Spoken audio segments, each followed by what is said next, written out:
Hello, friends, and welcome to the show. So, this episode, I'm going to talk about more Biden corruption and why you should take the COVID vaccine, according to the CDC. So, let's get started. What's safe after COVID 19 vaccination? Don't shed your masks yet. So, there you have it. That's why you should take the vaccine, friends. So, you can keep social distancing, so you can keep wearing that mask, and so you can keep not seeing people. You're fully vaccinated against the coronavirus. Now what? Don't expect to shed your mask and get back to normal activities right away. That's going to be a disappointment, if not a shock, to many people. In Miami, 81-year-old Noemi Caraballo got her second dose on Tuesday and is looking forward to seeing friends, resuming fitness classes, and running errands after nearly a year of being extremely cautious, even ordering groceries online. Her line is, "I'm tired of talking to the cats and the parrots," said her daughter, but the Centers for Disease Control and Prevention hasn't yet changed its guidelines. At least for now, people should follow the same rules as everybody else about wearing a mask, keeping a 6 foot distance, and avoiding crowds, even after they've gotten their second vaccine dose. Vaccines in use so far require 2 doses, and experts say especially don't let your guard down after the first dose. You're asking a very logical question. In that webcast exchange, or said Dr. Fauci only could point to the CDC's recommendation, which so far are mum about exceptions for vaccinated people getting together. Hang on, he told the woman, saying he expected updates to the guidelines as more people get the coveted shots. What experts also need to learn: the vaccines are highly effective at preventing symptomatic COVID 19, especially severe illness and death, but no one yet knows how well they block the spread of the coronavirus. That's what I've been saying for weeks. It's great if the vaccine means someone who would otherwise have been hospitalized instead of just has the sniffles or even no symptoms. But the looming question, Fauci said during a White House coronavirus response briefing last week, is whether a person infected despite vaccination can still unwittingly infect someone else. So there you have it. I've been saying this for weeks. So this is not the way to encourage people to receive a vaccination, because people know that receiving the vaccination makes you feel extremely bad, right? My wife had the first dose of the vaccine, and I thought I was gonna have to take her to the hospital. One of her best friends had both courses of the vaccine, and she was like walking death for basically 2 days. My mother-in-law got her second vaccine dose, and she's not doing so hot today. She got her vaccine dose yesterday. So basically, there's just a lot of just like, well, why do I need to receive the vaccine if I can't live my life normally? So I'd understand if you're in a high risk category that you'd want to receive the vaccine because it's for your safety. But for a normal, healthy person, which in America is few and far between because so many people are chunky monkeys, uh, but the issue at hand is why? Why would I want to put myself through that if I still have to do exactly what I'm doing right now? Especially for me, I'm fairly healthy and I've had COVID 19 twice. Basically, I had it in December of 2019 and December of 2020. And guess what? When I had it in 2020, I lost my sense of smell, no fever, no nothing. My only symptom was no smell. I didn't feel bad, didn't cough, didn't sneeze, didn't whatever. I just couldn't smell or taste anything. And that's the only reason why I knew I actually had COVID and to go get tested was I was making coffee. My wife was basically said, "That smells super strong." And I was like, "What smells super strong?" And I guess because I thought I was just used to the smell of the coffee, I brew cold brew once a week, and I was basically pulling the grounds out of my little pitcher, and I basically stuck my nose into the coffee grounds and couldn't smell it, and I went, "Oh shucks." I went into my office, locked the door, and called to make an appointment to get a PCR test done, which came back positive in December. But like I said, if you're young and healthy, you're not going to experience bad symptoms. Your symptoms after your vaccination is probably going to be worse than if you had gotten sick. And from what I've seen, that's definitely the case. So, let's jump over to Newsweek. And I feel like this is a distraction piece. I feel like this is Lloyd Austin and Joe Biden throwing distractions to basically divert attention away from other things going on in the military, which are potentially corrupt. And I'll explain it here in a second. Pentagon extremism probe likely to show larger problem than expected, Lloyd Austin says. Secretary of Defense Lloyd Austin has warned he expects the Pentagon probe into extremism within the armed forces to uncover a larger problem than he would have first thought, with President Joe Biden's administration pushing ahead in its efforts to root out far right racist ideology among troops. Austin held a briefing call with reporters on Sunday, updating journalists on the progress of the extremism review ordered by Biden during his first weeks in office. The growing threat of right wing extremism in the U.S. also affects the military, Austin said, though maintained it still involves a very small number of troops. What about left wing extremism? I'm old enough to remember in 2020, cities burning down. You had Chaz and Chop. That was not a right wing extremism group, that was a left wing extremism that captured U.S. territory and claimed it to be their own. Yet, nobody wants to talk about that. And in fact, there was also another one in Portland. Wasn't there 3 autonomous zones at one point throughout the country in 2020, all held by left-wing militia groups? This is ridiculous. On so many levels, the threat of white... Oh my God. Some people... I think this is a very important issue to us in the department, Austin said of the fight against extremism.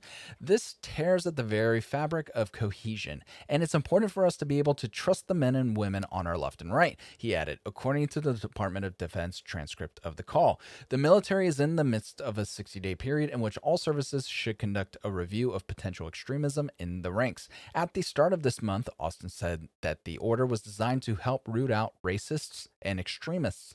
Austin said Sunday that the 60-day window would help the Pentagon ensure its services are fully committed to their oaths and modern American values of tolerance and cooperation. So no, the modern American values is not what the military is based off of. The military is not based off of making you feel warm and fuzzy on the inside. Guess what? You're going to have a butthole on your left and you're going to have a butthole on your right. And guess what?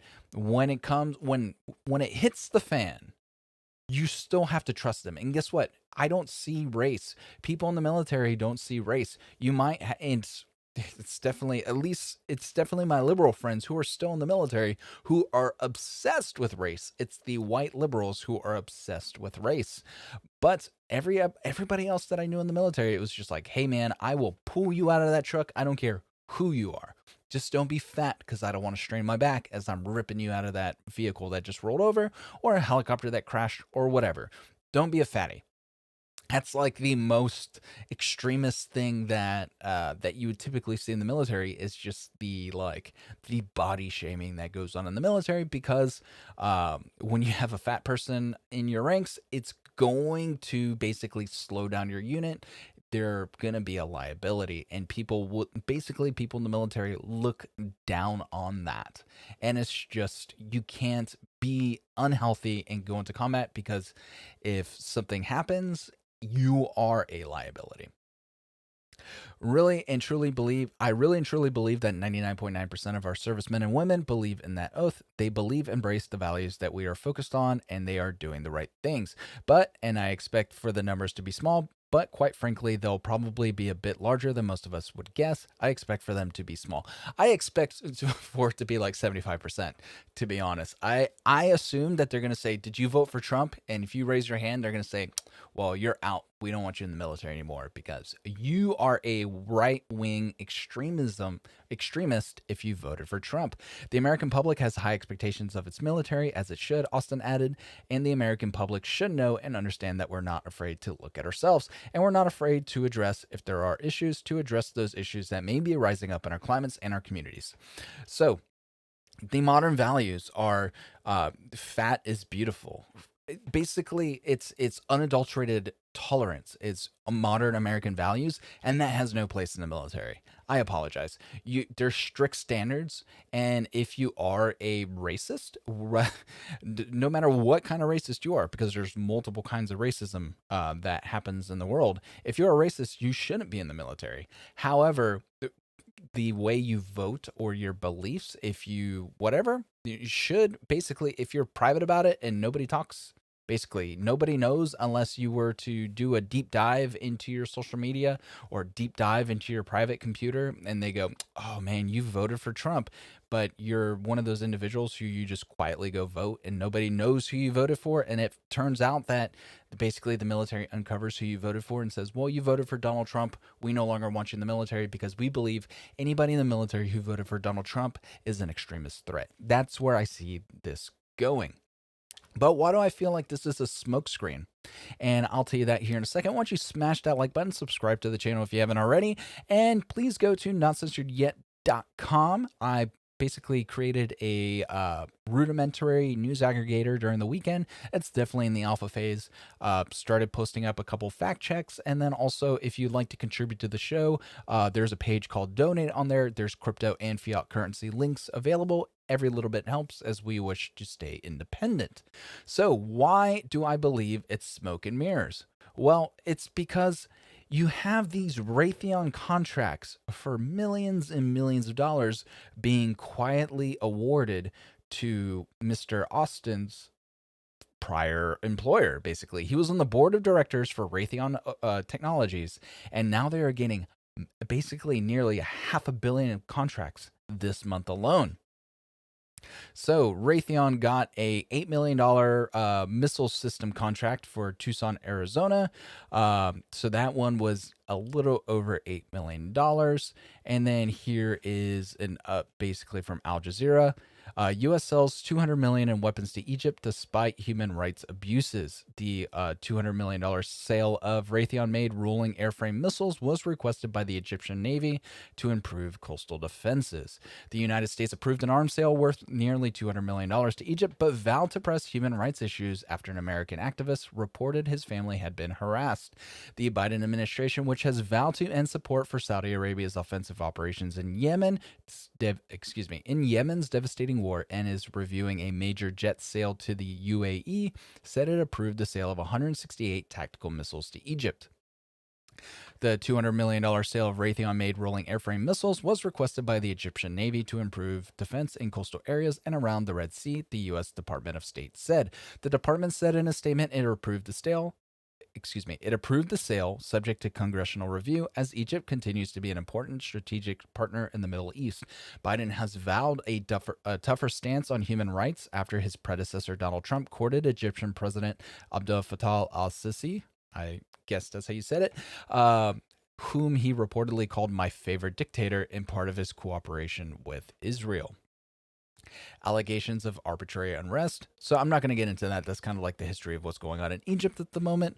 But it is important because opinion piece by Washington, even the Washington Post is unhappy with the sale of these weapons. Biden continues business as usual with Trump's favorite dictator. No more blank checks for Trump's favorite dictator, tweeted then presidential candidate Joe Biden in July.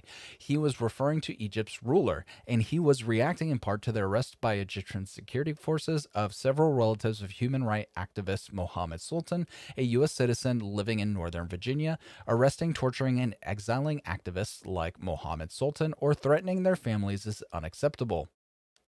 On Sunday came Mr. Sisi's unambiguous response: new raids on the homes of 6 of Mr. Sultan's relatives.